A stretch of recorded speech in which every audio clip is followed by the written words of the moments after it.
Do you like to play games? I guess it depends on what we're playing. I gather you've noticed our family is big on tradition. It all began with a very generous benefactor and this box. After discovering a mutual passion for games of chance, they passed a great many hours playing cards. Great-grandfather whiled away the long hours at sea studying the box until finally...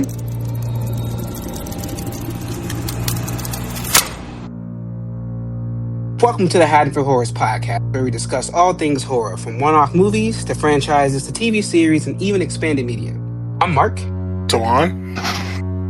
And today we're reviewing Ready or Not, directed by Matt Bettinelli-Ofen and Tyler Gillette. Written by Guy Busick and R. Christopher Murphy. Tawan, can you give the people the plot summary? Grace marries into the wealthy Ladomas family, only to discover their sinister initiation ritual. After drawing a hide-and-seek card from a mysterious puzzle box, she is hunted by her in-laws, who believe they must kill her before dawn to uphold a satanic pact that guarantees their fortune. Grace fights back, ultimately surviving as the family members perish during the failed ritual. But before we get into our movie this week, we have a couple of Haddonfield headlines to get through. First up on the docket is today there was a new trailer release for a movie coming out later this year in May titled Obsession. I sent the trailer to Mark to check it out and it looks pretty good. The general synopsis is, after breaking a mysterious one-wish willow to win his crush's heart, a hopeless romantic finds himself getting exactly what he asked for, but soon discovers that some desires come at a dark, sinister price. And yeah, so Obsession, it was a movie that's been doing pretty good and around where I heard about it earlier on before this point was it was doing really good around the festival, like film festival circuits. I think it actually premiered back in, I want to say 2024 at the Toronto International Film Festival. It just didn't have a distributor like all throughout last year, but it was still getting shown off at other festivals, like film festivals and stuff like that. And I was hearing good things about it. And got a distributor. I think Focus Films and Blumhouse are putting it out. And yeah, it's coming out May 15th of this year. And it looks pretty interesting. It looks fun. What a lot of people who I tend to trust their opinions on are saying this might be like this year's Talk to Me. Not in like the sense, it's like the general sense of the same movie, but like the director Curry Barker is a like online creator now turned director, and first film horror movie, and yeah, so people are saying like this might be this year's like Talk to Me in that sense of up and comer, and then now they're putting out their first movie. I think the trailer looked really good. And Mark, what did you think of the trailer? I enjoyed it, actually. It was actually pretty good. I wasn't quite sure what it was going, and with the first couple seconds, I thought it was going to be him obsessed with her, and it flipped, and I was surprised, happily surprised, and I don't know, it reeled me in. I'm actually quite excited for it. Yeah. It was good. Not gonna lie, after I watched the trailer, I was like, this is gonna be one of those movies that we gonna have to show some boys. Mm-hmm. Because some of them might get just what they want. Or what they don't want. But yeah, yes.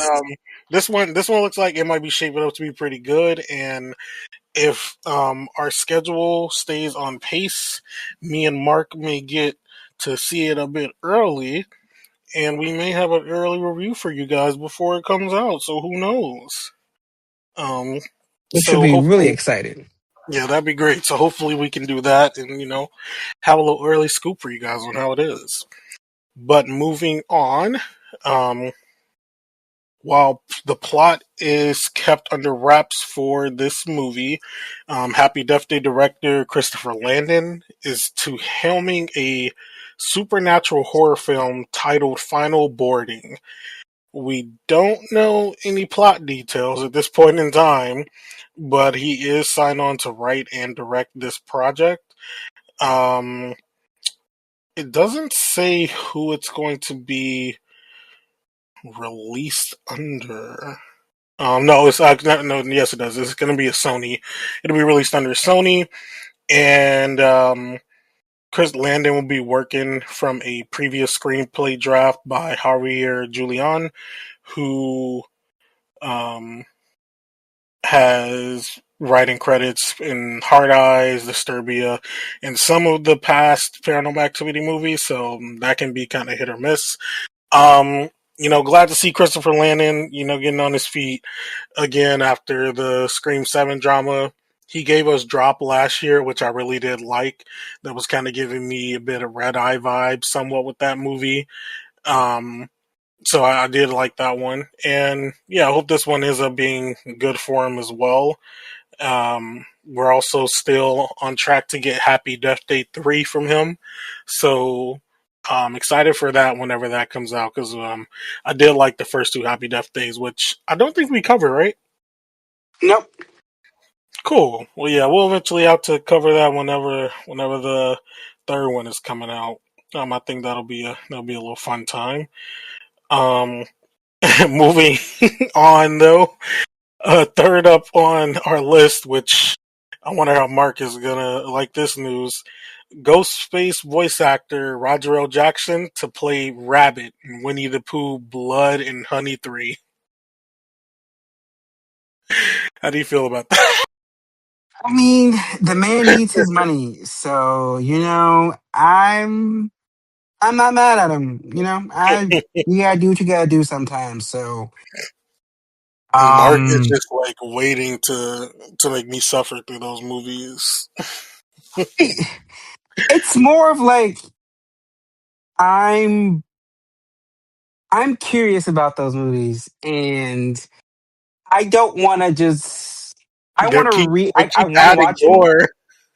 I want to watch them, but I don't. I don't just want to watch them to watch them. Like I need a reason to watch them, and what's a better reason than to review them? You're But right. it's already getting out of hand. Like at this point, by the time we get around to it, it's gonna have the same amount of movies as fucking Children of the Corn. And so just so you know, so this he's gonna be voicing Rabbit in Blood and Honey 3, which will be followed by the crossover film Pooniverse Monsters Assemble, slated to My shoot this God, summer. this is getting out of hand. This is getting out of hand. Why are we here with this friend? Like, what's happening right now? Oh How did my we get god. here? How did we fucking get So here? just so we know, the so far the Pooniverse includes the Blood and Honey, Peter Pan, Bambi, and their upcoming Pinocchio movie. And they said the like Assemble movie is also possibly going to include Sleeping Beauty, Alice in Wonderland, and Mary Poppins because they are also in public domain. What about So, Mickey Mouse? I don't know if this Did somebody else make him? group, yeah, I don't know if this group was the one that did the Mickey Mouse movie. Mm. Yeah, I don't know if they were, but yeah, that's something that's happening that will be it'll be fun. Really? Well, only one way to find out, and unfortunately, it's going to be us.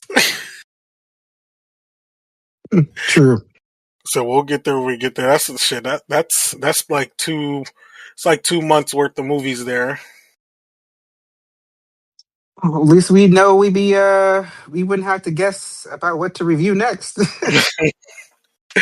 Oh man. Next up though, Mike Flanagan, as we've spoken about recently, he has signed a multi-year TV deal with Amazon Studios. This is going to be following with the Carrie TV show that was shot last year and is eyeing an October premiere. It'll be the Carrie show is going to be an 8-part miniseries. But yeah, Mike Flanagan, as we said again, he is staying booked and busy. He finished that Carrie TV show. He's entering production this week on that new Exorcist movie. He's attached to a new adaptation of Stephen King's The Mist, and he also co-wrote the upcoming Clayface movie for DC that is releasing later this year in October as well. And the rumor is for this Amazon deal, he's going to be doing an adaptation of another Stephen King project, The Dark Tower. So, man's is booked and busy. What can I say?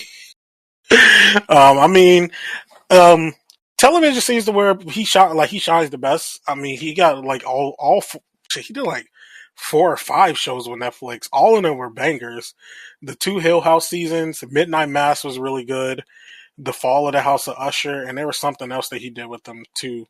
But each show that he did there was really good. So, of course, Amazon want to scoop him up, especially after they got him to do the Carrie show, and then now he has his other movies and everything that he's doing. So, hey, man's is booked and busy, and he hasn't missed yet. So, let him do what he does.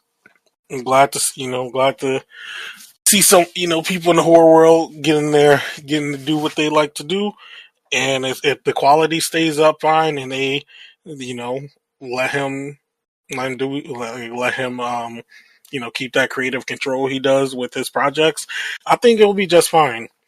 But man, that guy loves Stephen King, because this shit, he damn near got like 10 Stephen King adaptations under his belt, with including the ones that hasn't been put out. That just means Stephen King likes him, because Stephen King child is. Whew, Yeah, I knew Stephen King fucked with him when he said that he really liked Doctor Sleep, mm-hmm. because he did You know not like him. The Shining. No, he went and made his. He made his own. Yeah, so when he said he liked the Doctor Sleep adaptation, I was like, oh yeah, he fucks with him. But yeah, I'm excited for him though. That it'll be good. I think we were talking last week about that.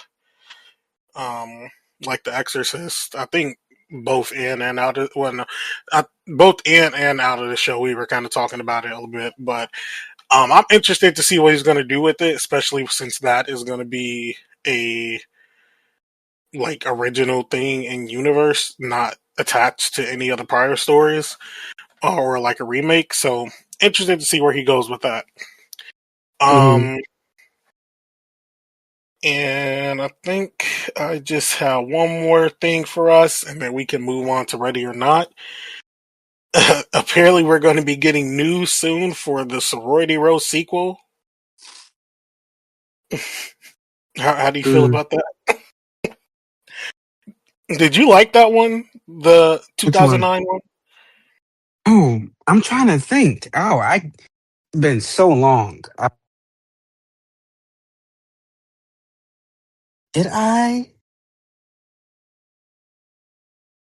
Fuck, I don't remember. Actually, no. I didn't hate it, but it's not one that I've watched a shit ton since. Mm-hmm. Mostly because I hated the ending. Hated Okay. like who the killer ended up being and the reasoning.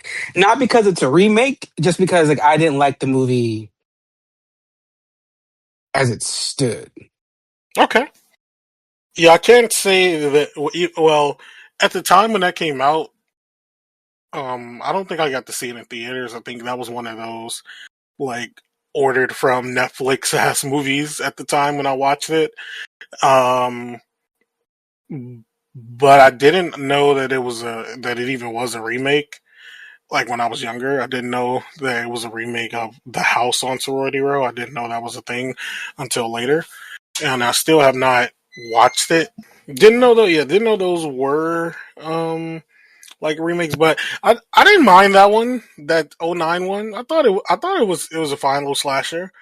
Um, but I mean, shit, they bring it back anything. I guess they could bring them back as well. And it seems like the writer of that one is like writing up a new one, and the some of the actresses who are still like alive in the story are saying that they're attached to whatever this is going to be. So okay, and the only thing which I'm like, okay, because the writer of it, it's a gentleman by the name of Josh Stolberg, and him and his writing partner Pete Goldfinger have done Jigsaw, Spyro, and Saw X. So this it can be good or bad. It sounds like a coin toss. Really does. Because I don't know how they did both of them, and they were like, you know what, we go get y'all a banger with Saw X. Like what? But all right. So After I still can't believe he did Saw X after Spiral. I'm like, how are you the same person who did this?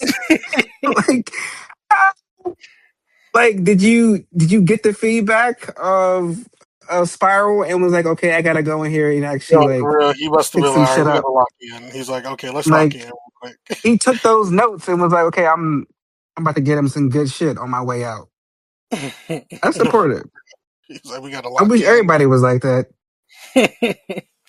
But yeah, so that's something that is happening.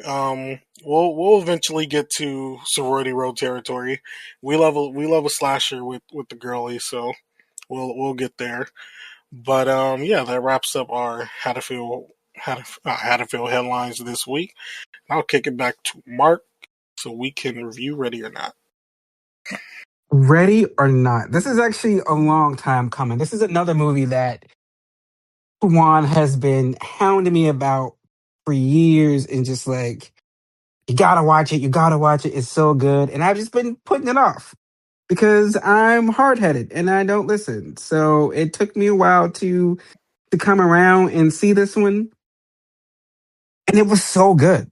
Like I just like with the Evil Dead franchise, like Tawan was right. This was good. I should not have waited so long to watch it. Type Freaking shit. amazing. It's not what I expected. I didn't think there was gonna be an actual like curse and they were gonna actually like be exploding. I just thought this was a crazy family that was doing like crazy middle like rich family doing crazy shit that rich family does like that does and that was gonna be it. And they were just using this stupid story for like lore. Like it's been a long family lore. We've been killing since the 1880s, and this is just the lore that we tell ourselves. Quite surprised when they start to actually like blow the fuck up. Like was not expecting that. So good movie, decent story, and I just have like so many questions. I guess I'll save it for the overall movie, but the directing, amazing. But you know, I already like Radio Silence from. I mean, all the movies I really seen from them is Scream and Scream Six. So kind of had an idea of what the style would be like, and they didn't disappoint. I see how they got the job, how they got Scream after this movie because this movie looks great. I love the story. The script was good, and it was good. Yes, I win again.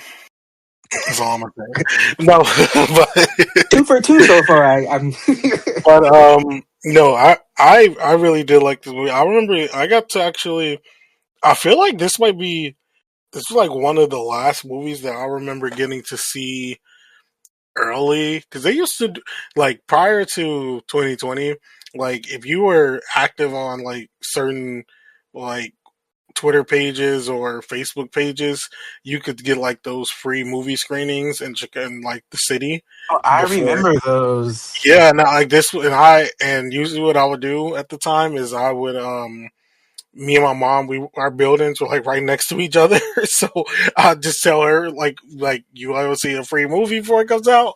She be down. We go see one, and I remember we saw this one and we both loved it, and I even ended up going to see it again once it was actually out, and I really enjoyed this movie, and um I I had remembered liking Samara Weaving because she was in like the my was it the My Babysitters? It was something babysitter. I think it was just called The Babysitter. It was like a Netflix movie where it was kind of funny because like in the movie she was like trying to do like a ritual or something to like keep herself youthful or something like that. Oh, I And I think I know what you're talking about. I yeah, I think forgot it she was was just in called that. The Babysitter. Yeah, and it came out before this movie, like maybe a year or two before this one. So I kind of knew of her a bit, and then I didn't really know much of the Radio Silence guys, but I remember looking into them afterwards, and they did a segment for like the first VHS movie that was really good. So I was like, okay, okay, I see all this coming together. So all that to say, really enjoyed the movie. Um, I like that this is like one of those ones where the premise is super simple, but they execute it really well here. And I like the way they went about it. Um, also love a um not like what's the best way to put this, a story that kind of plays out in like the same night type of deal. Like everything is happening at that one time. I don't know. I like stories like that.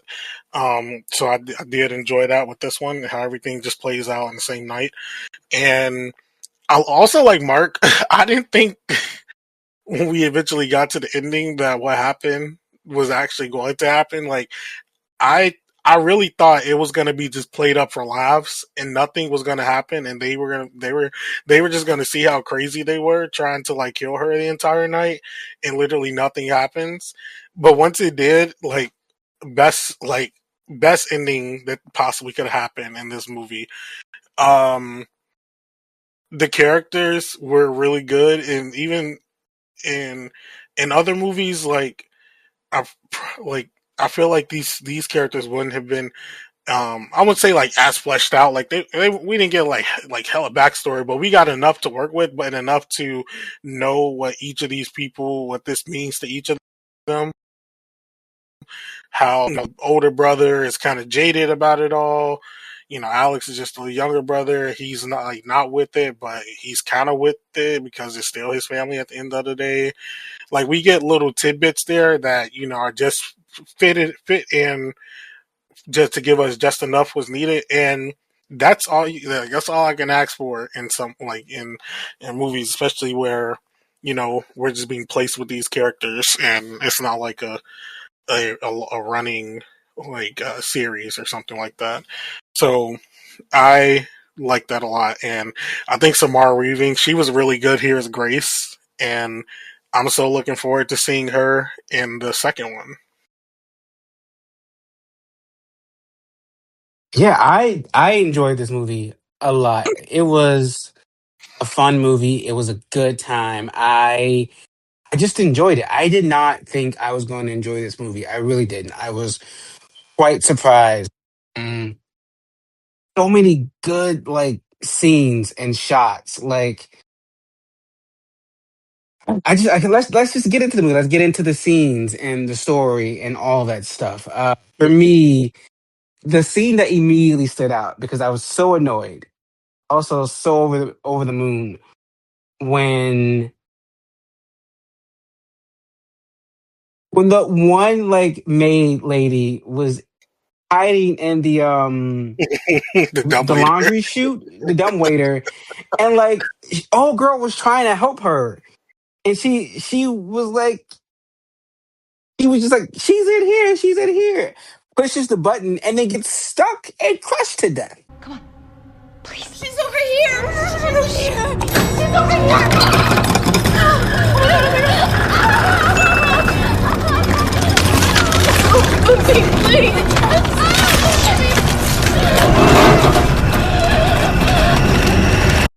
Like how does that happen? How do you allow that to happen? Like how did you get here? Like Mind you, how? he literally messaged me about that. He was like, it's As been I was watching it, I was like, who is this stupid bitch? she got what she deserved because we could have both got out here. Mm-hmm.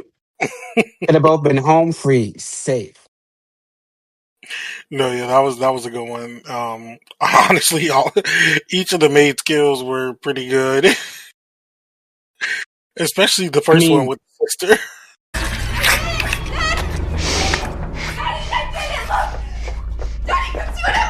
shit. Oh, gee. The sister was just killing people like by accident, and I was just like, "What the fuck is going on?" Like she had to be stopped. I'm like, "You just murdering people, ma'am." She's like, I was nervous. No, she was Like, actually hilarious though. please. She was Mm-hmm. she was so funny. No, that was a good one. Um, the one one scene that like every time I watch this, I'm like, yes, because he deserved it. Was when she punched the shit out the kid. He was like, she's here, but she was outside and like the no, he shot her. That's what he shot her. He shot Grace with the gun when Mm-hmm. she was like in the little outhouse area, and she punched the shit out of him as she should. Because why? First of all, why you got a gun? But I love that because he deserved that. Um, before I fully go on, wait, did you have any more? By the way, Um, the brothers kill oh yeah, because the because the whole time I'm watching, I'm like, is it going to be revealed that the two of that these two like hooked up or something? Because he seems very concerned and very like protective of Grace. Like, am I missing something? And then for the wife to just be like, "Oh, you don't care about me," and popped his ass. I was like, "Oh, You don't have to.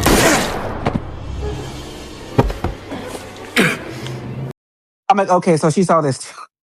She saw what I was saw. She clearly saw that this man was conflicted over this woman. Okay, cool, cool beans. he was the only one that was trying to help her out though. Like he was like he was like one like he was 1 foot in and 1 foot like half in, like but not fully out yet.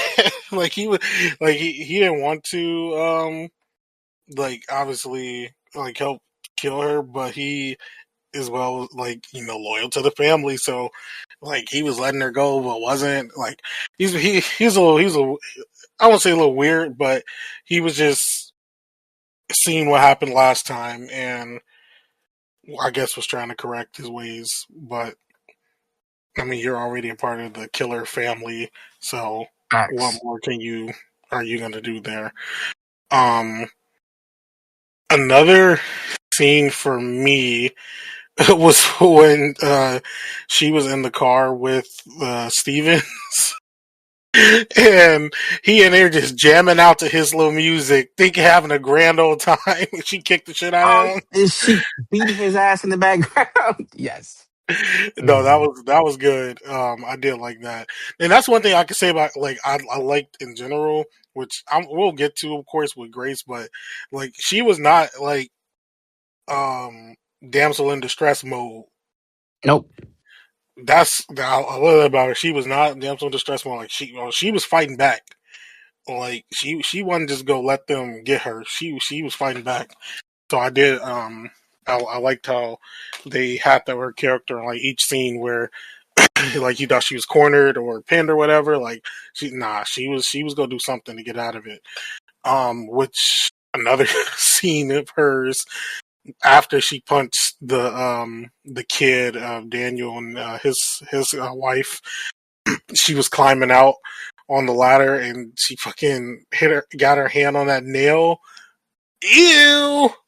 that, Yeah. that was nasty. She was getting fucked up the whole movie too. That part when she, like after she got out of there, she had to go through the gate and she like had to cut herself on the gate to get out. And then both of those scenes, one where the person literally drove past her in distress, and then once she's like she got the car from Stevens and tried to drive away, and the guy from like the OnStar was like, he was like, "Stop using profanities," and she's like, "Shut the fuck up, Jake," or Justin, whatever the guy's name was. That was a pretty funny scene too. Um, they just had good comedic timing with a lot of the scenes in here. Um, like the writing and like the timing with some of like the way they did it, it was really good. Um, Hmm. Another good, like I guess one was also like a kill as well, was when she took out the mom, and then Alex saw, which immediately after that he was like, "Oh yeah, he was a mama's boy. He won. He definitely not letting that slide." You immediately knew it was over for her. Well, okay, one more for me is like them exploding. I was not prepared for them to explode. Also, the flashback of the aunt who just like looked like she was crazy. This entire time, I'm like, this bitch is crazy. She's crazy. She's crazy. But then in the flashback, you learn like, oh, like that was her husband who Mm, died for the family cause. So I get why she's like, no, like his wife gotta die. Like if I had to lose mine, he gotta lose his. So like the flashback scene kind of like made me feel for her and get where she was coming from. mm. And I love it. I love when movies do that. So that's my last scene and or kill. Yeah, I thought about that too when they got to Oh her well, scene. actually, that first kill, the very first kill with the maid, with the sister shooting the maid in the head, because like, lady, did you not see that she's not wearing a wedding dress? That her hair isn't the same color. She's Exactly. wearing a maid outfit. Like, what are you doing right now? You just shooting people. She did not need to have a gun. She did not need to have a weapon because, like, what are we doing? What are we doing? Please. No, like they actually needed to just sit the sister with the kids and be like, you know what, you stay here. Like, come on now. Also, there was, I did just remember there was a scene like the with the aunt, Helene, where I think she saw the sister and she was like, like she's like my brunette niece or something like that. She's like, what? When are you going to cease to exist? I was like, damn, why'd she say that? I mean, And that was I before get they it. got into the game. I mean, That but I was kind of get it though. Like, old girl was like, she knew she was gonna fuck up. She knew it. She knew it was gonna go bad. She knew her niece wasn't shit. But let's move on over to the characters, starting with Stevens, the butler. This man was so dedicated and so committed to his job. Like, and he loved his music at the most inappropriate times. I honestly I couldn't wait for him to get his when he finally got killed. I was like, okay, this was needed. This is needed because he was pissing me off. He was doing too much.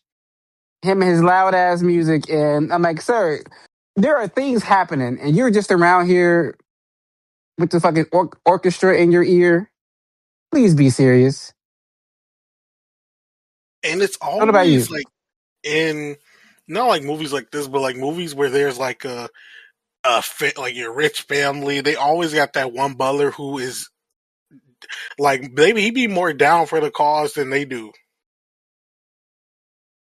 like whoever's like that main like the maid or the main like butler or whatever, they always be more down for the cause than the family do sometimes. And Stevens was down for it all. He went to go gather, he went to do whatever, even though he's not even a part of the like actually a part of the family like that. Like you want to go explode if anything happened? Like why you care? He could have just sat in a little control panel room the whole night and been like, all right, I'm gonna read it, I'm gonna listen to my music, and then they go figure it out. Mm, But nah, he wanted to get facts. involved. He wanted to be an active participant. I'm like, Exactly. you were not needed. And You could have just. he wasn't. And maybe if he wasn't, it would have been smoother because he would have been able to see